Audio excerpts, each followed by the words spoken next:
Hello friends, a very warm welcome on Ansarkari with Vikas Bhardwaj. In this series of world history lectures, as you must have seen, that clarity of thought and along with that conceptual understanding is that what we are focusing upon. Along with that all PYQs are there which are going to help you in writing as this is an integral part of this course. So the goal is to review, revise, recite and reflect upon all the key factors what are there with respect to understanding the international situations. And I repeat, this is going to be very crucial for not only history optional but anthropology, social sciences optional, for example sociology, and even political science and international relations apart from public administration. So let's see, when we speak about the proxy wars, that means the wars which are not actually directly fought. Or you, if you are fighting on my behalf and someone else is also fighting on your behalf, then we both are not fighting, but those people are fighting or those group is fighting. That is what is proxy war between you and me. So how third world countries, without even directly being part of the Cold War camps, they are actually fighting with each other. So there were various nationalist movements in various countries and regions where United States and the Soviet Union they were looking forward to the influence with respect to proxy engagements. And this competition is becoming more and more when decolonization is gaining momentum after 1950s and 60s, because as soon as Second World War is ended, a new kind of selfish and one can say a self-interest based agenda starts. For example, 1953 Iranian coup d'etat orchestrated by United Kingdom and United States that was aimed at overthrowing democratically elected and non-aligned Prime Minister Mohammad Mosaddegh. This coup was prompted by Iran's decision to nationalize Anglo-Iranian company assets and which had implications for the Western control over oil resources. You can also link it with today what US went on to do in Iraq, what US is doing in Middle East, what China is doing in Africa, and so forth. In Guatemala, a CIA-backed military coup in 1954 ousted President Jacobo Arbenz Guzman, who had pursued policies which are actually progressive in nature, including land reforms, nationalizing property belonging to United Fruit Company, and this coup led to installation of a pro-American government. So we have to see, even in the 20th century and the 21st century, how this kind of phenomena is going on, but in a neo-liberalized manner. So you can say neo-proxy wars. In Indonesia, there was internal dissension with the non-aligned government of Sukarno dealing with the separatist regional commanders. CIA supported anti-communist rebels against Sukarno's regime. Understand the idea behind it. It is the US, but not the Dutch, because Dutch are now subordinate to the US. In fact, whole Europe is actually a subordinate ally of the US. Congo crisis saw the CIA supported ousting of democratically elected Prime Minister Patrice Lumumba in favor of Colonel Mobutu, who seized power through a military coup in Republic of Congo. So what is a common feature? Common feature is that CIA, or whether it is MI16, or whether it is KGB, or even other elements with respect to USSR, they are actually planning and planting things. In British Guiana, British maneuvered to prevent the leftist Progressive Party (PPP) from gaining power. It led to political divisions and chaos in that country, and that's how they will be falling back. In Vietnam, conflict played a pivotal role in Cold War competition. The French withdrawal from the Vietnam resulted in the divided country, with the US supporting South Vietnam against communist efforts from the north. So we will understand that these all developments are somehow indirectly impacting India also. But what India is doing at the same time, India is not intervening directly or indirectly into anyone's internal affairs and trying to path a kind of a more progressive, more inclusive, and a democratic based understanding.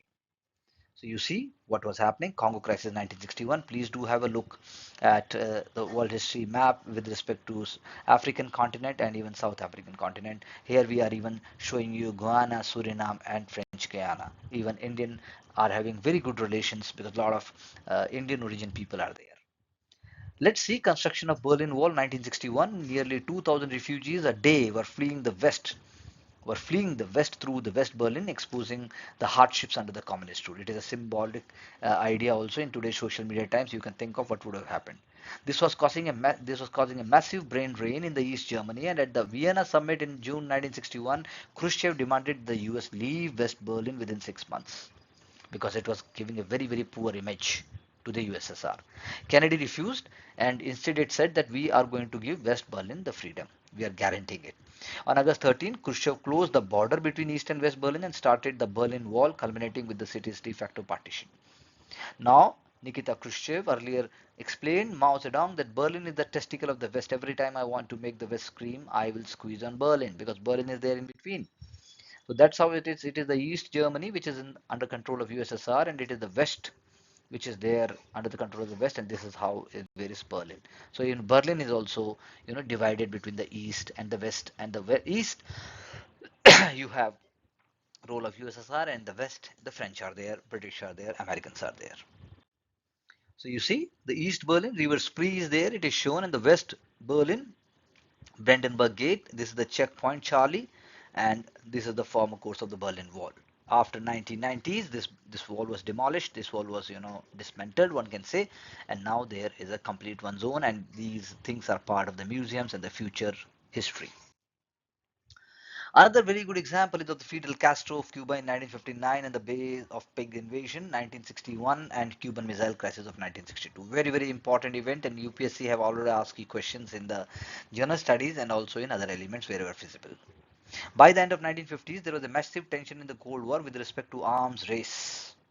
Question of refugees from the Eastern Berlin, seizing power in Cuba by Fidel Castro in 1959 was a very, very important event. Now one must think about what was happening to Asia and Africa, even nobody was bothered like today. So the Paris meeting took place, and it was to talk about the above issues, but before the meeting in 1960, an American U-2 spy plane shot down over Russia, and the pilot Gary Powers was captured. Now the Paris meeting collapsed, and there was no test ban treaty, and no discussion over Berlin refugee question took place. So the year between 1959 to 1962, they marked significant events in the Cold War, specifically involving Cuba. Fidel Castro's rise to power in Cuba after overthrowing the American-backed dictator Batista in 1959. It was leading to strained relations with United States, and this continued till 2015. After that, only there is going to be some normalization in relations. Such a long time. Castro nationalized American-owned properties. U.S. retaliated by cutting off aid and importing imports of Cuban sugar. It was trying to prevent it, a vital part of Cuban economy. Fidel Castro then turned to the Soviet Union for support, and it was leading to an agreement in 1960 with USSR, which purchased 1 million ton of Cuban sugars annually. So one communist power is helping other ones. But the deteriorating relationship between US and Cuba made the new American President John F. Kennedy to authorize a plan in 1961 for a group of Batista supporters to invade Cuba from American bases in Guatemala. This is what is known as Bay of Pigs invasion, assisted by CIA in 1961, but the invasion was very poorly planned and executed. It failed within 3 days.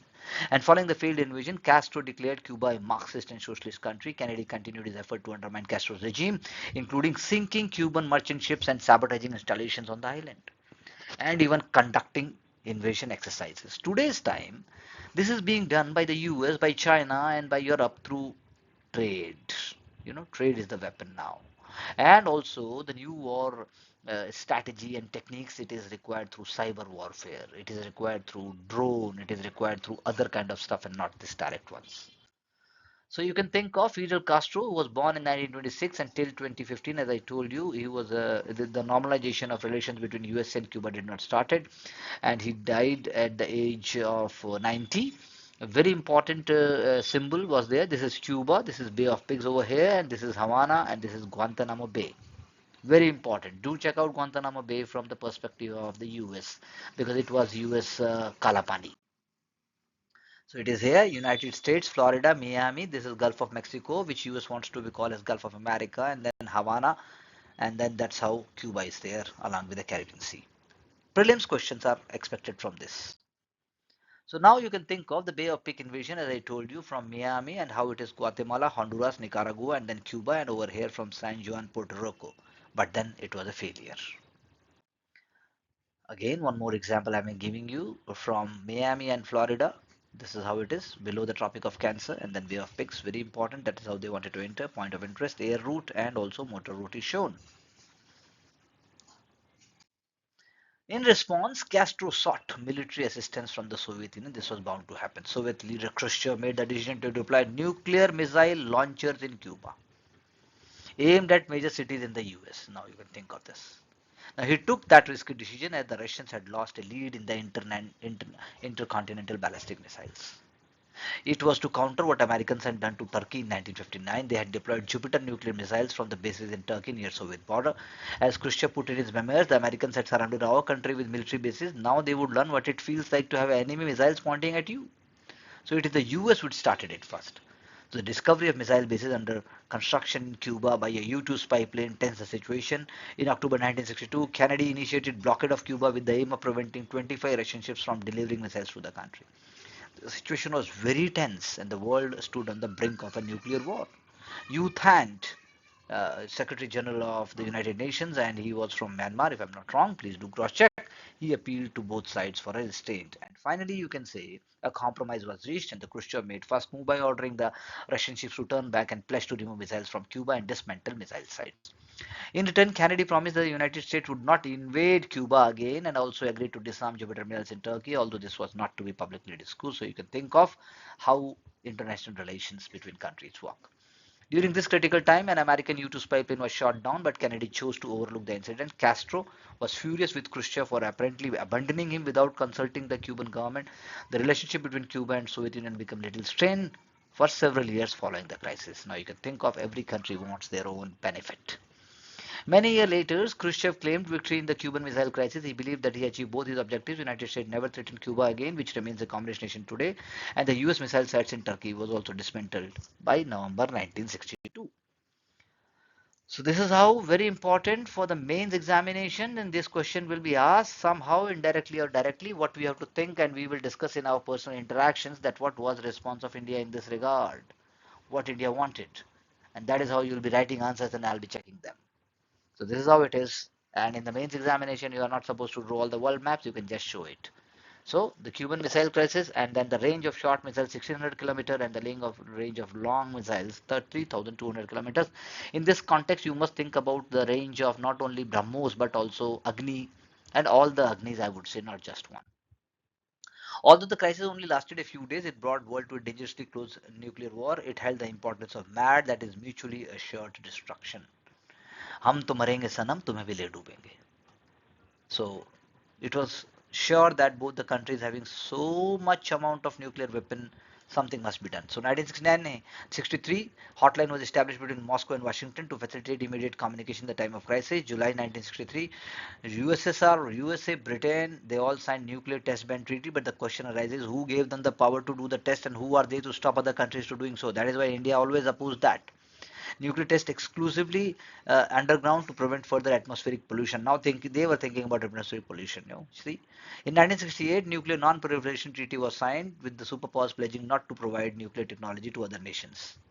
Where is India? Why India must not get it? And if India is not getting it, why not? And none of the countries above should get it. And what about the countries like Pakistan who got, nuclear technology through proliferation and through nefarious means?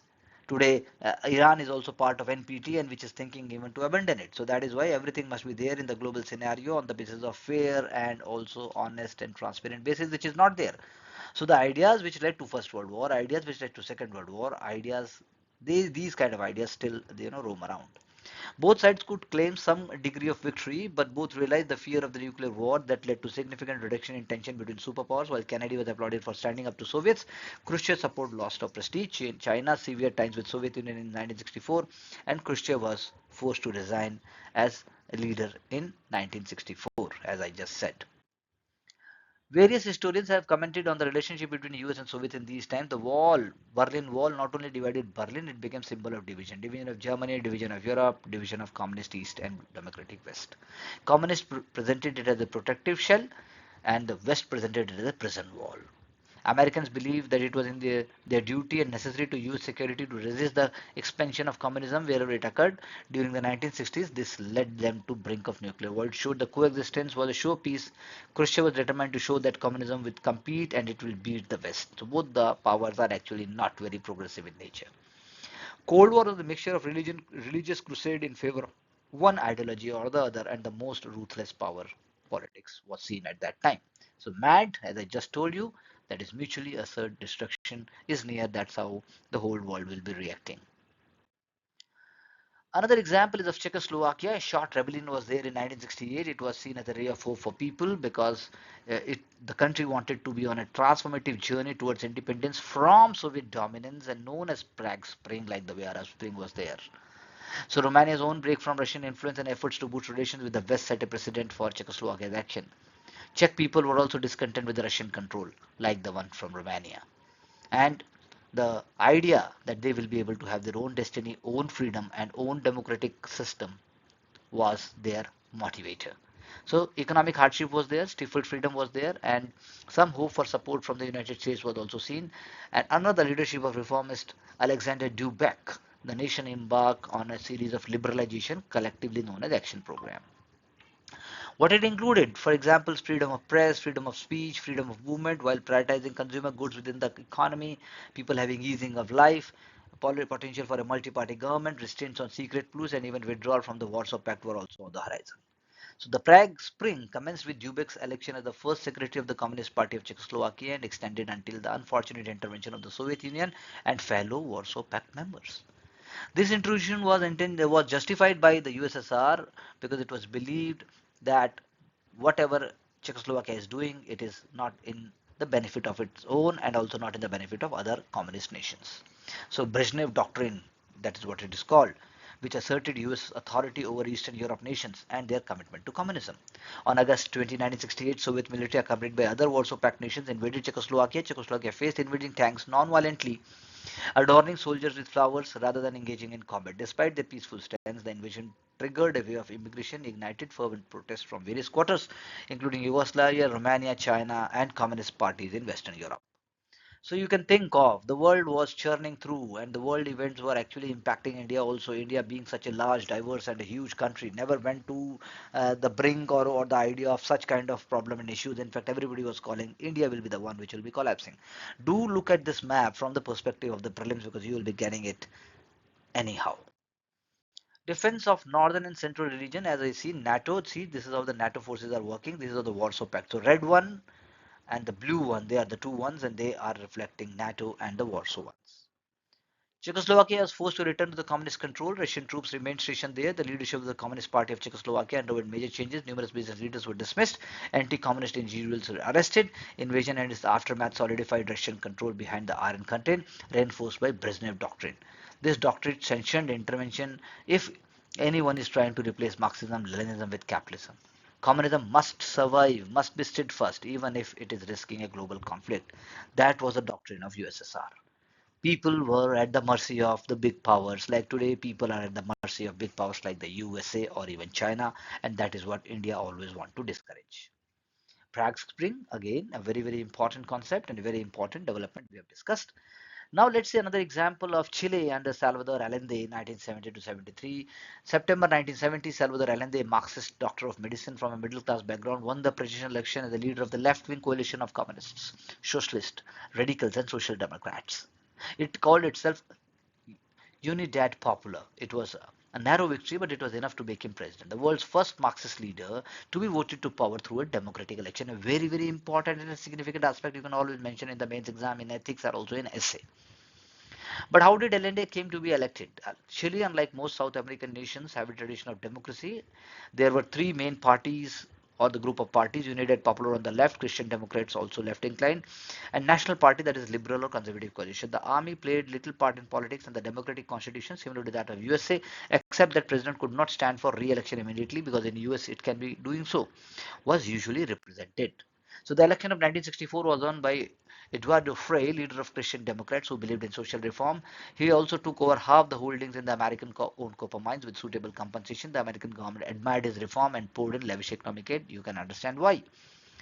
In 1969, there was a serious drought in which a third of the harvest was lost. Large quantity of food had to be imported. Inflation was very high. Strikes in copper mines because they were demanding huge wages because they were not able to live properly. And several miners were killed by the government troops.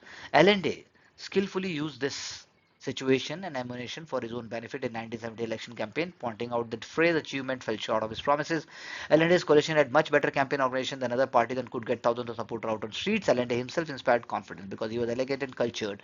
He appeared to be very opposite of the violent revolutionary. Appearances were not deceptive. He believed that communism could succeed without violent revolution. That is what he was trying. In 1970, 36% of voters were in favor of trying his policies.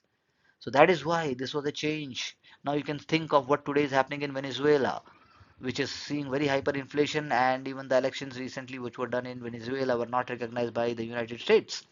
Think about a great leader and Google, Hugo Chavez, and what kind of policies he was putting on. And also think about what is happening in Colombia, where there are drug cartels, and similarly in Mexico. So you have to understand the uh, economy and also geopolitics of a continent in order to understand what kind of relations India is having with that continent. In foreign affairs, Allende restored diplomatic relations with Castro's Cuba, China, and East Germany. Whether Allende's policy would have succeeded in the long term is open to argument. Certainly, he retained his popularity sufficiently for this party to win 49% of the votes in 1972 local elections and slightly increase their seats in 1973 for the Congress. However, Allende's experiment came to an abrupt and violent end in 1793 when he was assassinated. And that's what our NCRT of contemporary politics is also starting and giving details of the chapter. Rest of the points you can read from there. Land redistribution caused a fall in agriculture production mainly because farmers whose land was due to be taken stopped sowing and often slaughtered like cattle, like the Russian kulaks during collectivization. Another very important point. And same thing happened during the time of, you can say, cultural revolution in Mao Zedong in China. This caused food shortages and further inflation. Private investors were frightened and the government became short of funds to carry out social reforms, housing, education, and social services. And rapidly, these things were changed and things were not moving as smart as they could have. Copper nationalization was disappointing. The new Chilean regime soon provoked criticism from outside world for its brutal treatment of political prisoners and violation of human rights. And the American government, which had reduced its economic aid while Allende was in power, it stepped up resistance again because now it was their power, their ideology which was being supported, and Pinochet's regime, which was seen as a regime of those ideas which are actually supporting capitalism. It had some economic success, and by 1980s, annual inflation came down from 1000% to the manageable proportions. So you say Pinochet and how low your opponents go general. That Thatcher is defending Pinochet because this was the military power, like the way we speak about. And I used to find 6 feet was enough. Now you can see off how Chile was being, ruled in these time periods. More United States interventions can be there in Cuba, Vietnam, and Chile because apart from these countries, there are many other areas where USA intervened during the first of the Cold War, working through CIA. American State Department was active in an astonishing number of states, and the cause of preserving freedom and human rights was said, above all, preventing spread of communism. You can now think of that why US went on to dismantle US aid and large number of other programs because it believes now they are of no use. And the current president Donald Trump, he believes that it is actually the economic power and the deal and the businessman-like attitude which will actually help US in the longer run, which is not the case actually. So often regimes were labeled as communist and targeted for removal were simply pursuing policies which went against American interests. US activities were carried out sometimes in secret, leaving Americans people largely unaware of what was actually going on, as in case of major military interventions, and they were presented as necessary surgical actions against the cancer of communism.